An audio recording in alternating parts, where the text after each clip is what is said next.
اور ان کے 3 بیٹے سیم، حام اور یافت، اور ان تینوں کی بیویاں، گویا 3 مرد اور 3 عورتیں، 8 آدمی ہے، صفر لگا کر 80 کر دیا گیا۔ میری سمجھ میں نہیں آئی کہ آخر 80 افراد کے نام تو بتائے جائیں، 10 کے نام بتا دیں 2 اور کے، کہیں سے ڈھونڈ کر لے آئیں گے۔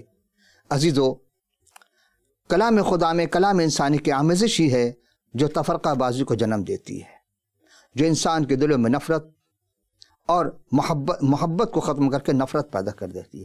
یہ ابلیس کا کام ہے کہ وہ نفرت پیدا کرتا ہے، محبت نہیں۔ محبت جو ہے وہ رب العالمین کی جانب سے ہے۔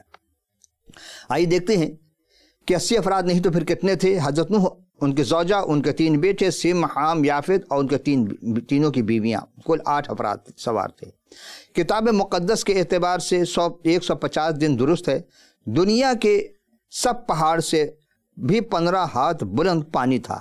یہ ہم اپنے گزشتہ نشست میں پیش کر چکے، لیکن ہماری سمجھ میں یہ بات نہیں آئی کہ جب پانی کی گہرائی میں کچھ بھی نظر نہیں آتا ہے تو راوی اور مترجم حضرات یا مفسرین کو کیا الہام ہوا یا انہیں خواب میں بشارت دی گئی کہ کشتی مکہ مکرمہ کی جانب پھیر دی گئی؟ کیا نشان ہے پانی کے گہرائی میں کوئی بتا سکتا ہے کہ وہ کون سا مقام ہے؟ اور کہہ رہے مکہ مکرمہ پھیر دی۔ اس وقت مکہ مکرمہ کا نام و نشان بھی نہیں تھا، اور پھر 40 دن تک بیت اللہ کے گرد چکر لگاتے رہی۔ 40 دن چکر کس طرح لگائے گی؟ وہ سمجھ سے بالا ہے کہ کلام خدا میں کلام ایک انسانی کی آمیزش سکے کیا کتاب کو، کتب کو زخیم کرنے کے لیے، یہ بتانے کے لیے کہ 40 دن تک خانہ کعبہ یا بیت اللہ کے گرد چکر لگاتے رہی۔ کیوں لگائے گی کشتی؟ کوئی اسباب ہوں گے، کوئی چلہ کشی کی جا رہی تھی کشتی میں رہنے والوں کے لیے، یہ بھی کوئی واضح نہیں ہے۔ اس وقت مکہ مکرمہ کا نام شام اور عراق کی سرحدوں کے قریب، اس کی اونچائی 2089 میٹر اور 6854 فٹ بلند واقع ہے۔ قرآن شریف کے مطابق حضرت نوح کے تیار کردہ کشتی حکم الہی سے طوفان اختتام پر اس پہاڑ پر جا کر ٹھہری تھی جس کا نام ارارات تھا، اور اس میں یہ ہے کہ ترکی ہی کے انتہائی مشرقی حصے میں 100 یا برف پوش آتش فشاں پہاڑ ہے۔ یہ ترکی کا سب سے زیادہ و نشان بھی نہ تھا، یعنی اس وقت یہ کی بات ہے جب یہ ترکی کا سب سے زیادہ نام و نشان کہیں بھی نہیں تھا، اور موجودہ رپورٹ کے مطابق جبل جودی یا جودی پہاڑ ترکی کے جنوب مشرقی حصے میں سب سے پہلے تو اپنے پیارے سامعین کے تہہ دل سے ہم مشکور ہیں کہ یہ جو آپ نے سوال کیا ہے، پسندیدہ آپ کا یہ پروگرام دیکھتے ہوئے کہ آپ نے اچھا سوال کیا ہے، لیکن پہاڑ کے بارے میں بتا دوں کہ اس کے 2 حصے ہیں۔ ایک 2 حصوں پر مشتمل ہے پہاڑ۔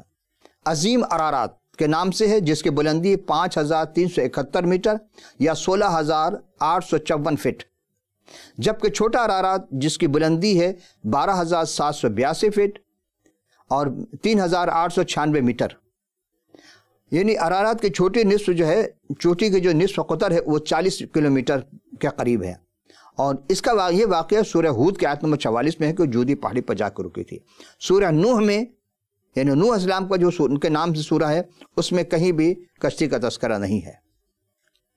آئیے ہم دیکھتے ہیں کہ علماء اسلام کے اتفاق رائے کے مطابق کہ یہ کتاب یعنی تورات مقدس کا پہلا سورہ تکوین عربی زبان میں اور اردو میں اسے پیدائش کہا جاتا ہے۔ پیدائش رکوع 8 اور آیت نمبر 4 میں، اور 7ویں مہینے کی 17ویں تاریخ کو کشتی ارارات کے پہاڑ پر ٹک گئی۔ کون سے سورہ یہ ہے تردید کی گئی ہے، کہاں پہ رکی تھی وہ؟ ارارات کے پہاڑی پر، اور قرآن کے مطابق ہے کہ جودی پہاڑی پر۔ آئیے، یعنی تردید کی گئی کشتی نوح ارارات کے پہاڑ پر نہیں رکی، جبکہ تورات مقدس کے مطابق خداوند نے متعال نے حضرت موسیٰ کلیم اللہ علیہ السلام کے معرفت عطا کی، تو اس کتاب میں جس کا ایمان ہے وہی یہ بات یقین کے ساتھ حق مان کرتے تسلیم کرتے ہیں کہ حق کو بڑے پیمانے پر ماننے والے ہیں کہ حضرت نوح علیہ السلام کی کشتی ارارات ہی کے پہاڑ پر ٹھہری تھی، اور یہ تورات مقدس ہی ہے جو سب سے قدیم ترین کتاب ہے۔ تواریخ کے بھی، جغرافیہ اعتبار کے بھی، ہر عنوان پہ یہ کتاب ملے گی آپ کو۔ اس کتاب میں تمام عنوانات ہیں، اور اب یہ سوال ہوتا ہے کہ کیا قرآن شریف ان سب کتابوں کی تصدیق کرنے والی ہے، رد کرنے والی، کہ اس کتاب میں جو ہے وہ رد کر دی گئی ہے۔ تو توریت اور انجیل سے متعلق قرآن شریف سورہ آل عمران 3 سورہ ہے، اور پارہ بھی 3 ہے، آیت نمبر بھی 3 ہے کہ اے حبیب اسی نے کتاب آپ پر حق کے ساتھ نازل فرمائی ہے، یہ ان سب کتابوں کی تصدیق کرنے والی ہے جو اس سے پہلے اتری ہے، یعنی توریت اور انجیل کے مصدق ہے، بس تصدیق کرنے والی ہے۔ اب سوال یہ پیدا ہوتا ہے کہ قرآن شریف ان سب کتابوں کو تصدیق کرنے والی ہے یا تردید؟ قرآن تو کہہ رہے کہ اس کے اندر وہ تصدیق کر رہی، اور ارارات کے پہاڑ کی ایک زبردست خوبی یہ ہے کہ آرمینیا کی ریاست کا بنیادی اور قومی نشان جو ہے آج بھی اسے قومی نشان مانا جاتا ہے، اور آرمینیا اسے مقدس پہاڑ مانتا ہے، یعنی وہاں کے جو لوگ آرمینیا کے رہنے والے۔ اب آئیے، اگر تم نہیں جانتے تو اہل کتاب سے پوچھو، یہ بھی گفتگو ہم گزشتہ نشست میں پیش کر چکے تھے، لیکن چونکہ ضمناً یہ بات آئی کہ پہاڑ کشتی کہاں جا کر رکی ہے، آئیے دوسری روایت ہم دیکھتے ہیں۔ یہ دوسری کتاب قصص الانبیاء اور تالیف عماد الدین صاحب، مترجم وہی ابو طلحہ محمد اصغر مغل صاحب، صفحہ 96 پر لکھتے ہیں، یہ دوسری روایت ہے کہ حضرت قتادہ رحمہ علیہ رحمہ وغیرہ فرماتے ہیں کہ قوم نوح کے یہ افراد رجب کی 10ویں تاریخ کو کشتی میں سوار ہوئے، 150 دن جیتے رہے، پھر 1 مہینہ جبل جودی پر ٹھہرے رہے، پھر محرم الحرام کی 10ویں تاریخ کو کشتی سے باہر آئے۔ آپ غور فرمائیں کہ کیا اس وقت یہ مہینے تھے؟ چونکہ 12 مہینے نہیں ہوتے تھے، سال میں 10 مہینے ہوتے تھے، اور مصری کیلنڈر اس وقت عربی میں نہیں تھی، پھر آپ نے یہ مہینے کہاں سے لیے؟ قرآن میں بھی اس کا کوئی ریفرنس نہیں ہے، نہ کتاب مقدس میں ہے، پھر یہ مہینے آپ کے پاس کہاں سے؟ رجب، محرم اور ربیع الثانی، جمادی الثانی، جمادی اول، رجب، شعبان، رمضان، شوال، ذیقعدہ، ذی الحج اور محرم اور حرام۔ تو محرم کا مہینہ تھا نہیں اس وقت، چونکہ یہ بات کے نام رکھے گئے ہیں۔ اس روایت پر غور کرنے سے پہلے اس کے اوپر 2 سطر اور ہم پڑھتے ہیں۔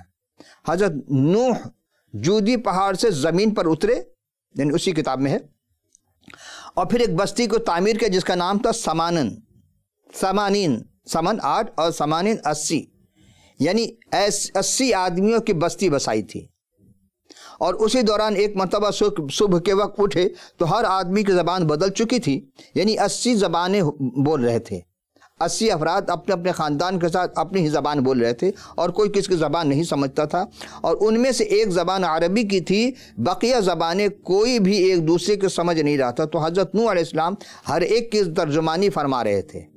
عزیزان گرامی قدر، حضرت قتادہ نے جو حضرت نوح علیہ السلام اور ان کے قوم کے بارے میں بتایا یا لکھا ہے، یہ کیسے پتہ چلا کہ وہ رجب اور محرم کے مہینے کی نشاندہی کیسے فرمائی؟ اور رہی زبان میں تبدیلی کی بات کہ صبح اٹھے اور زبان بدل چکی، سبب کیا ہے؟ کوئی تو اسباب ہوں گے، کوئی تو سبب ہوگا زبان کی تبدیلی کا، انہیں سبب نہیں لکھا کہ اس سبب سے۔ ایسے کیسے ہو سکتا ہے کہ رب العالمین بغیر کسی سبب کے، چونکہ وہ مسبب الاسباب ہے، لیکن کسی سبب کے وہ اسباب نہیں بنتا، پہلے سبب پیدا ہونا چاہیے، سبب ہونے چاہیے کہ اس سبب سے زبان میں تبدیلی ہوئی، لیکن اس کتاب میں کچھ بھی نہیں لکھا۔ آگے سوال یہ ہے کہ زبان میں تبدیلی کا سبب کیا تھی؟ یہ نہیں ہے، جو بھی جواز یا سبب نہیں لکھا تھا، لکھنی چاہیے تھی کہ بھئی یہ سبب سے ہوا۔ صاحب قصص الانبیاء ابن کثیر نے اور نہ ہی مترجم صاحب نے ہی کوئی سبب تحریر کی، وہ بھی لکھتے کہ مترجم نے کہا کہ چلو اس لیے ہم نے لکھ رہے ہیں، وہ بھی انہوں نے تحریر نہیں کی۔ تو اب کیسے پتہ چلے کہ کون سی بات درست ہے؟ یہ ہم سامعین آپ پوچھے ذریعے کے زمانے کب تبدیل ہوئی، یہ ہم اس وقت بتائیں گے جب حضرت نوح کے بیٹے سم یعنی سام علیہ السلام کی جب ہم حیات طیبہ پیش کریں گے، اس میں ہم بتائیں گے زبانیں کیسے تبدیلی ہوئیں، کیوں تبدیل ہوئی، سبب کیا ہے، اور پھر زبان تبدیل ہونے میں کیا واقعہ رونما ہوا، یعنی اس واقعے کے سبب ہونے چاہیے۔ انہوں نے کوئی اپنی کتاب میں تحریر نہیں کی۔ ہم جب حضرت سم علیہ السلام یعنی جن کو سام کہا جاتا ان کی حالات زندگی پیش کریں گے حیات طیبہ، تو اس میں بتائیں گے کہ زبان میں تبدیلی کیسے ہوئی، کب ہوئی، کہاں سے ہوئی، وجوہات کیا تھے۔ واللہ عالم بالصواب۔ اب اگر آپ سے میں سے کسی بھی صاحب علم کے علم میں ہو تو وہ ہمیں ضرور اطلاع فراہم کیجیے گا، اور آپ کو ثواب بھی ملے گا۔ کہ زبانیں کیوں تبدیل ہوئی، اس کا سبب کیا تھی، اور ہمیں جواب کا انتظار رہے گا آپ کا، چونکہ ابھی پروگرام اور بھی آ گیا ہے۔ ویسے کلام مقدس کے مطابق اس وقت صرف ایک ہی زبانیں بولی جاتی تھی، یعنی زبانیں نہیں تھی، ایک ہی زبان تھی اور سمجھی جاتی تھی۔ تبدیل تو ہوئی لیکن مقام اور زمانہ میں فرق ہے۔ زبان لکھ دیا لیکن اس وقت زبان تبدیل نہیں ہوئی جو یہ زمانہ لکھ رہے ہیں، سبب نہیں لکھا۔ ہم آپ کی خدمت میں ضرور پیش کریں گے کہ حضرت نوح کے فرزند ارجمند حضرت سم علیہ السلام، جن کو آپ سام کہتے ہیں، ان کی حالت یہ گفتگو کریں گے، اس نشست میں آپ ضرور تفصیل سے سماعت فرمائیں گے۔ آئیے اب دوسرا سوال کہ حضرت نوح کو کیسے پتہ چلا کہ زمین خشک ہو گئی ہے؟ کتاب مقدس اور قصص الانبیاء تالیف ہیں اس کے علامہ ذوالفقار علی ساقی صاحب صفحہ 121 پر لکھتے ہیں کہ کوہ جودی پر کشتی رک گئی، نوح نے ایک کوا کو بھیجا، وہ جا کر زمین کی خبر لائے، وہ ایک مردار پر بیٹھ گیا اور اس نے واپس آنے میں دیر لگا دی۔ آپ نے کبوتر کو بھیجا، وہ زیتون کے پتے لے کر آیا، اس نے دونوں پیروں پر یعنی پاؤں پر مٹی میں لت پت کر لیے۔ اس سے حضرت نوح سمجھ گئے کہ زمین میں پانی ختم ہو گیا ہے۔ آپ جودی پہاڑی سے نیچے اترے، وہاں ایک بستی کی بنیاد رکھی، اس کا نام سمانین رکھا، یعنی 80 آدمیوں کی بستی۔ اب اس پہ بھی ہم تھوڑے سے غور کرتے ہیں کہ تالیف جو ہیں یہ صاحب کیا فرماتے ہیں کہ بروایت صفحہ 95 میں اور 96 میں دو مختلف ابن جریر طبری سے انہوں نے لکھا ہے، اور صفحہ 95 کے روایت عبداللہ ابن عباس سے ہے۔ مروی ہے کہ عیسیٰ کے حواریوں نے، اب ایک دوسری روایت، ایک تو کوے کو بھیجا وہ واپس نہیں آیا، ٹھیک، لیکن کبوتر کو بھیجا وہ واپس آ جاتے ہیں۔ کہاں سے بھیجا، کیسے بھیجا، اس میں تفصیل نہیں ہے، یہ ہم جب آگے چلیں گے دوسری روایت کے بعد پھر ہم بتائیں گے۔ ایک اور روایت عبداللہ ابن عباس ہی سے روایت ہے، اور یہ روایت لکھنے والے ہیں ابن کثیر سے، اور پھر روایت ہے سب 95 اور 96 پر لکھتے ہیں کہ ابن جریر طبری سے لکھا ہے۔ پہلے صفحہ 95 کی، پھر بعد میں ہم صفحہ 96 پہ آئیں گے۔ یہ روایت عبداللہ بن عباس سے مروی ہے کہ حضرت عیسیٰ علیہ السلام کے حواریین نے اس نے کہا کہ کیا ہی اچھا ہوتا کہ آپ ہمارے لیے کسی ایسے شخص کو زندہ فرما دیں جس نے کشتی نوح کو دیکھا ہو، اور وہ ہمیں کشتی نوح کے متعلق تفصیل بتائے۔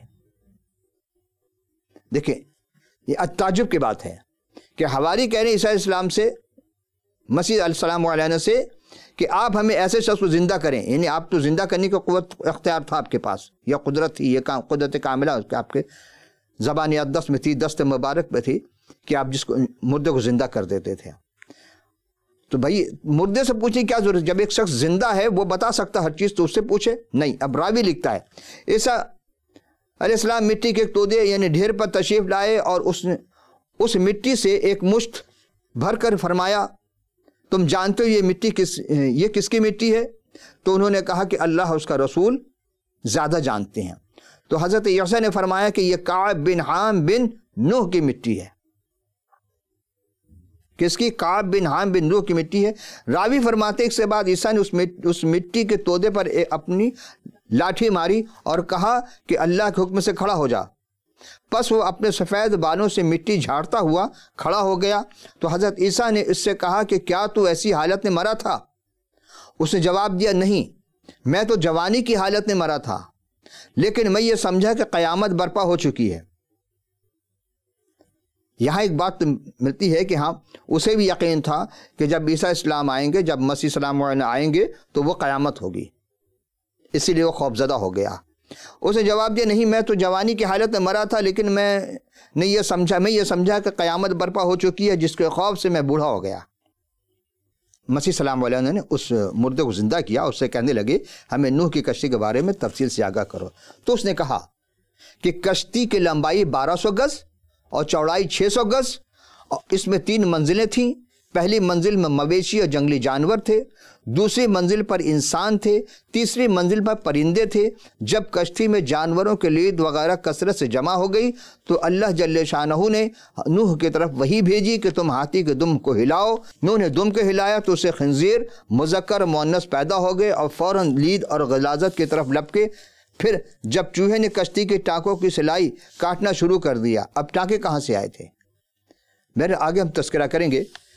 تو عز جل شانہ نے نوح کی طرف وہی بھیجی کہ تم شیر کے دونوں آنکھوں کے درمیان مارو۔ اس نے مارا تو شیر کے نتنوں سے بلی اور بلہ نکلے جو چوہے کی طرف جھپٹے۔ یہ ہم واقع چکے پچھلے نشست میں پیش کر چکے، لیکن چونکہ یہ روایت ابن کثیر صاحب کی ہے کہ پوری تفصیل انہوں نے پوچھا تھا اس مردے کو جگا کر کے مسیح سلام علیہ نے۔ تو حضرت عیسیٰ نے ان سے شخص سے کہا کہ نوح کو کیسے معلوم ہوا کہ تمام شہر غرق ہو چکے ہیں؟ اس شخص نے کہا، جواب دیا کہ نوح نے کوے کو بھیجا، وہ زمین والوں کو حالات معلوم کر کے لائے تو کوے نے جیسے ہی باہر مردار لاشوں کو دیکھا ان پر ٹوٹ پڑا۔ نوح نے اس کے لیے بد دعا کی کہ تو ہمیشہ خوف میں مبتلا رہے گا۔ یہاں ایک بات سوچنے کی ہے کہ پہلی بات تو یہ ہے کہ حوارین جو تھے وہ انہوں نے کبھی مسیح سلام علیہ سے اس قسم کی کوئی فرمائش نہیں کی، ورنہ کتاب میں ضرور درج کرتے۔ اگر مسیح نہیں درج کر سکے تو یہودی ضرور اس بات کو درج کرتے، وہ تو مخالفین میں سے تھے۔ دوسری بات کہ آپ نے اس کے کشتی کی لمبائی چوڑائی پوچھی اور پھر اس میں درجے بتائے غلاظت کے بارے میں، اور پھر ہاتھی کے دم کو ہلانے سے خنزیر نر مادہ کا پیدا ہونا، مذکر مؤنث، پھر شیر کے ماتھے پہ مارنا دو آنکھوں کے درمیان میں، اس کے چھینک سے یعنی نتنوں سے بلہ اور بلی کا پیدا ہونا، یہ ہم پچھلے سے پیش کر چکے کہ ایسی کوئی بات نہیں، اس لیے کہ کنہم جنس باہم جنس، جنس سے ہی وہی جنس پیدا ہوتا ہے، دوسرے سے نہیں۔ یہ رب العالمین کے انگشت کی جانب انگشت نمائی ہو رہی ہے کہ خدا دوسرے جانور سے دوسرے جانور کا پیدا کر سکتا ہے، کر تو سکتا ہے، لیکن یہ شریعت کے خلاف بھی ہے۔ اور خدا کبھی جو شریعت جاری کر دیا وہ اپنے شریعت کے خلاف کام نہیں کرتا ہے۔ انسان تو کرتے ہیں لیکن پروردگار عالم کے یہاں نہیں ہے، وہ جو حکم جاری کر دے اسی حکم پر کاربند ہے۔ تو حضرت عیسیٰ نے جب پھر پوچھا کہ شہر کیسے غرق ہوا تو انہوں نے کوے کو بھیجا، کوہ واپس نہیں آیا اور وہ مردار پر ٹوٹ پڑا۔ پھر نے بد دعا دی۔ نبی کبھی بھی بد دعا نہیں دیتے، پہلی بات آپ ذہن میں رکھ لیں۔ کسی نبی نے کبھی بھی اپنی امت کے لیے بد دعا نہیں کی اور نہ ہی اپنے لیے دعا کی خواہش کی کہ میرے لیے دعا کرو۔ دو باتیں ہیں، نبی بھی کسی زمانے کے نبی نے اپنی امت کے لیے بد دعا نہیں کی اور نہ ہی اپنے لیے دعا چاہی، ورنہ پھر عوام میں، امت میں اور نبی میں کوئی فرق نہیں رہ جاتا۔ نبی بد دعا نہیں کرتے، دعا کرتے ہیں۔ موسیٰ علیہ السلام دعا کرتے تھے، ہر نبی نے دعا کی ہے، بد دعا کسی نے نہیں کی ہے۔ اور پھر سے جائے کہ ایک جانور ایک پرندے کے لیے بد دعا کرے گا؟ نہیں، نبی کے درجات کے منافی یہ باتیں ہیں۔ جی اب ہم پھر غور کرتے ہیں، آگے چلتے ہیں کہ حضرت پھر آپ نے کبوتر کو خبر لینے کے بھیجا، وہ اپنے چوچ پہ زیتون کا ایک پتا اور اپنے پاؤں میں کیچڑ لایا، تو اس سے نوح کو معلوم ہوا کہ تمام شہر جو ہے وہ غرق ہو چکے ہیں۔ نوح اس کبوتر کی گردن میں ایک ہری شاخ کا ہار ڈالا اور اس کے لیے دعا کی کہ تو خوشی اور امن میں رہے۔ یہاں ایک بات سمجھ میں آتی، تھوڑی دیر کے لیے میں آپ سے عرض کر دوں۔ دیکھیے حرام جانور جو ہے وہ بہت کم، پرندے خاص طور پر انسان کے ساتھ نہیں رہتے، حلال جانور رہتے ہیں، اسی لیے کوا انسانوں سے دور رہتا ہے۔ گھونسلے جو ہے انسان کے بلڈنگ میں نہیں بناتا، وہ درختوں پر اور اونچے اونچے مقامات پر درخت میں ہی بناتا زیادہ تر گھونسلے کوا۔ اور کبوتر ہمیشہ انسانوں کے ساتھ رہتے ہیں اور انسانوں کے گھر میں وہ بسیرا کرتے ہیں۔ اب ہم پھر آگے چلتے ہیں، چونکہ وہ انسان سے مانو۔ پھر حوارین عیسیٰ نے فرمایا، اے اللہ کے رسول، کیا ہم اس کو اپنے گھر لے چلیں تاکہ ہم اس کے ساتھ بیٹھ کر کچھ گفتگو کریں؟